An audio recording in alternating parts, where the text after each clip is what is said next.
Hey guys, welcome back. Today we are gonna talk about a new product, and this is from TheBalm, and it's called Highlite and Contour. And this is supposed to be a highlighting and contouring palette, and I decided to buy this one as one of you guys has asked me to review something from TheBalm. And since their eyeshadows have already 1,000 reviews, I've decided to get something new.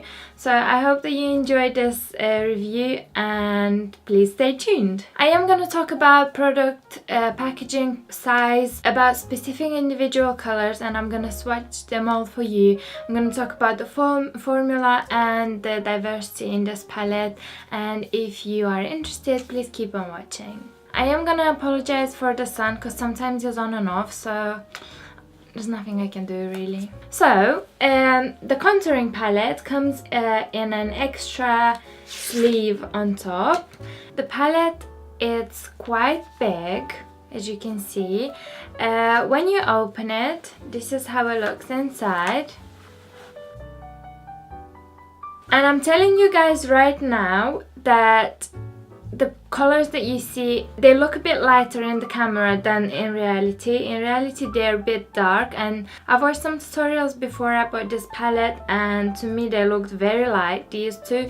But when I got it I was like, oh my god, I don't know if they even gonna suit me, because they are very dark. They look very dark to me in person. The pans have a very strange shape. Normally you would find pans in contour palettes that are round or are square, but normally they are bigger. They look bigger anyways, but these ones are a bit thinner, and to be honest, when I looked online I thought that my brush would not fit in these, and in person they are bigger than on the camera.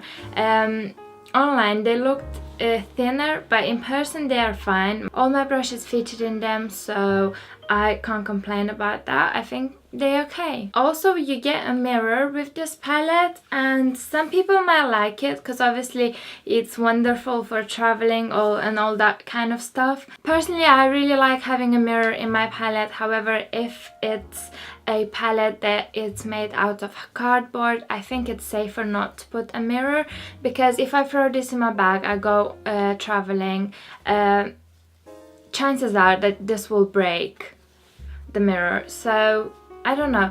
None of my mirrors broke before, but a friend of mine has showed me what happened to one of her palettes. So I just think it's safer not to put a mirror, because obviously if it breaks, it's kind of like a sad thing, isn't it? Because it's such a beautiful palette, and if the mirror breaks, it's a shame, really. It's a shame. And it's not beautiful, is it?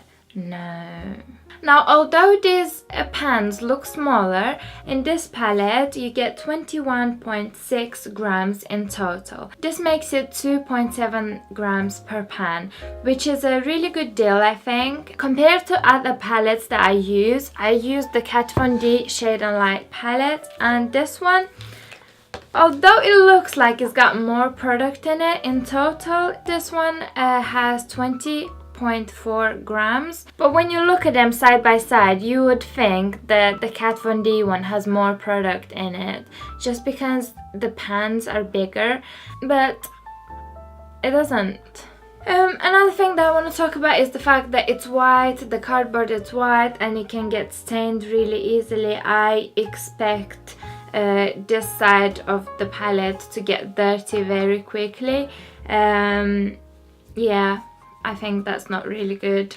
You also get instructions here next to the mirror, how to use each color. So that's a good thing if you're a beginner.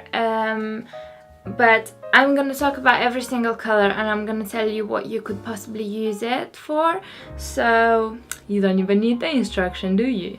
I also like that this palette is bilingual. It's French and English, which is really nice, because all palettes are English. So I think it's really nice that this one has French. I think it's very romantic, and yeah, I like that. I'm obviously wearing this palette on my face today. I've used it on my face, I've used it on my eyes, I've used it on my eyebrows, and I'm going to show you a closer look so that you can see how it is applied on my face.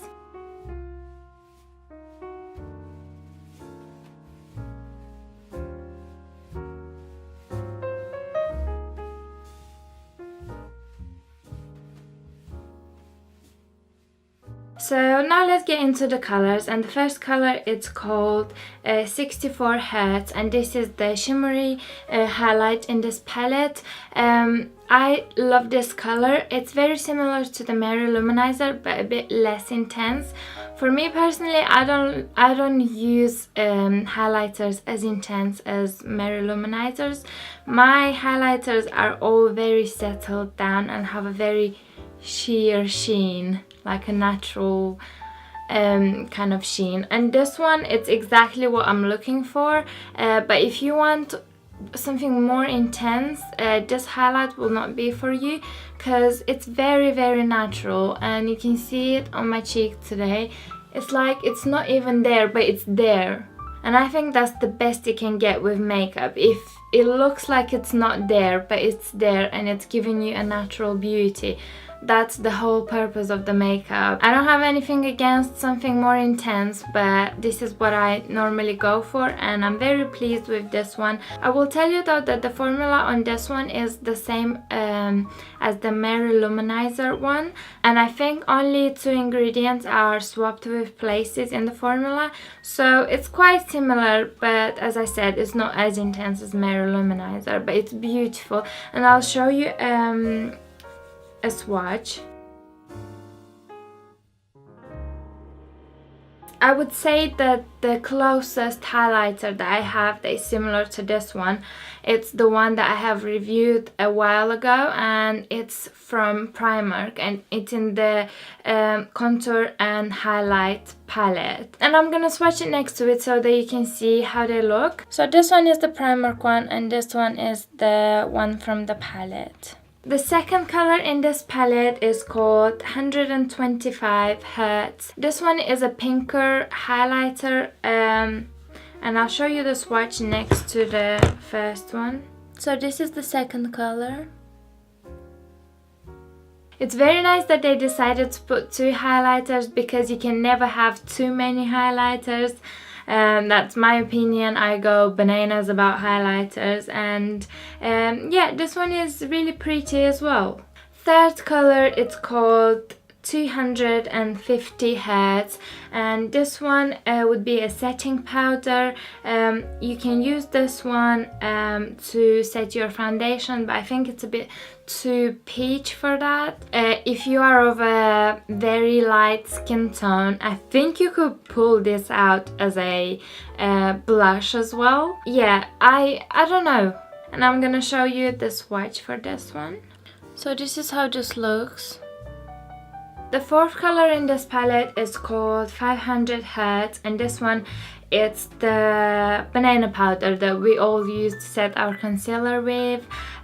It's really, really nice. I've set my concealer today with it. It's very smooth and creamy, and I really like how he applied. I don't think you can go wrong with this one. I would say the coverage of this one is light. It's not very pigmented yellow. It's more like a very translucent yellow. So I think it would suit a lot of people. This is how the banana powder looks.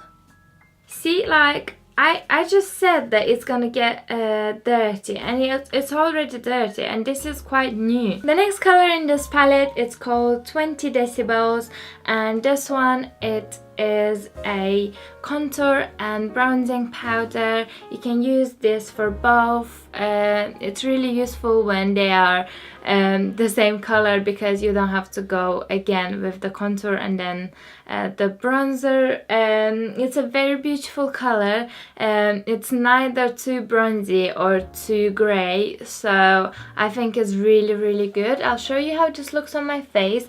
It looks very natural. I would even say that this one has an olivey undertone to it, which is really cool. I really like that. And this is how the contour powder looks. The next color, it's called 10 Decibels, and this one, It's supposed to be a darker one, but I don't think it's really pigmented. But that's a good thing, because then you can't go wrong. Like, if you put it on your face, it's not too intense and you can build it up. But I don't know, I think it's okay. I've used this color to do my eyebrows today, and I think it gave them a really natural look. Can you see? Yeah, I think it's really natural. But since this is the darkest color in this palette, I don't think it's dark enough. I would have preferred if this one was even deeper, because obviously if you use them on your eyes, this is the darkest and it's not dark enough for me to do my corners of my eyes. So this is how this color looks.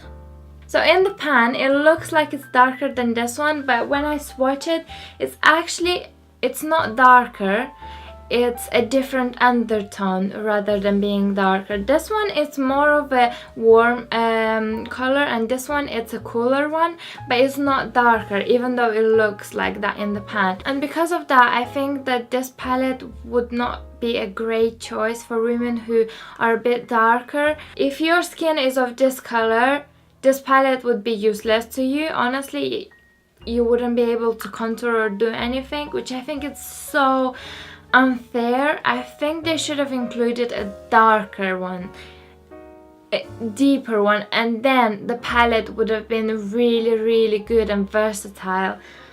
But like this, I don't know. The next color in this palette, it's called 0 Decibels, and this one, it's supposed to be a bronzing powder, but this is not bronzing powder. I don't know why they think this is a bronzing powder. I don't know. Do they even know what bronzing powder means? No, this is not bronzing powder. This could do as a eyeshadow, or it could be a very nice blush for someone who has a deeper color. But I've used it as a blush. I obviously mixed both of them because I just wanted to test both of them. This is like a peach beautiful color. It can't be a bronzer. A bronzer, it's bronzy, and this one is peach.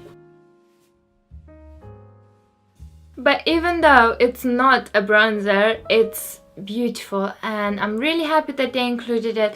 I'm using it as a blush, and this is what you should use it for, because if you're gonna use it as a bronzer, you are going to look orange.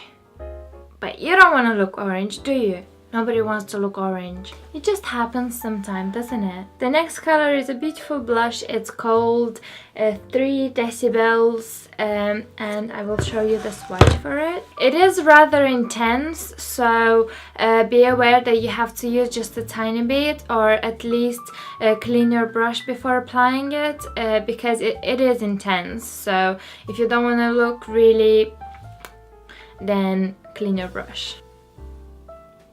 And this is the swatch for it, and I'm gonna show you all the swatches now. Overall, with the application of all these colors on my face today, I can say that my face generally looked flawless. And I normally use Kat Von D contour palette, and that palette makes me look like a diva, but that palette doesn't have highlighters and doesn't have a blush, and obviously it's a bit smaller, but it's really good quality. But this one has many things, and that's the biggest plus in this palette. The biggest minus in this palette is that the bronzer is not deep enough for women of color, which I think is absolutely terrible and unfair. But obviously the BALM are gonna regret this, because obviously women of color are not gonna buy this palette, so their sales are not gonna be as high, so next time they will probably know. So overall, I think that although there are thousands of palettes out there are, and the market of contour palettes, it's very competitive. I think every single brand has a palette, and some of them are so cheap and so good.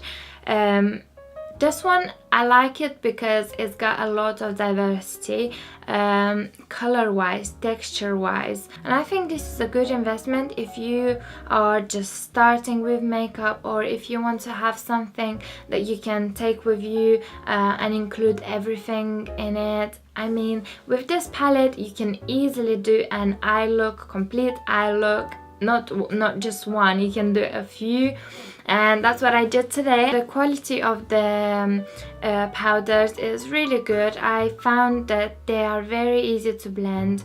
I didn't find them patchy, I didn't find them powdery. This one was really good. Okay guys, thank you very much for watching. I hope this was helpful. I could also do a comparison between the Kat Von D Shade and Light palette and this one on my face. So if you're interested in that, please let me know. And I hope that you enjoyed this, and I hope to see you soon. Bye! Hey guys, let's do it! I am gonna talk about God, the sun is on and off. That's just ridiculous. I would have prepared. Go away.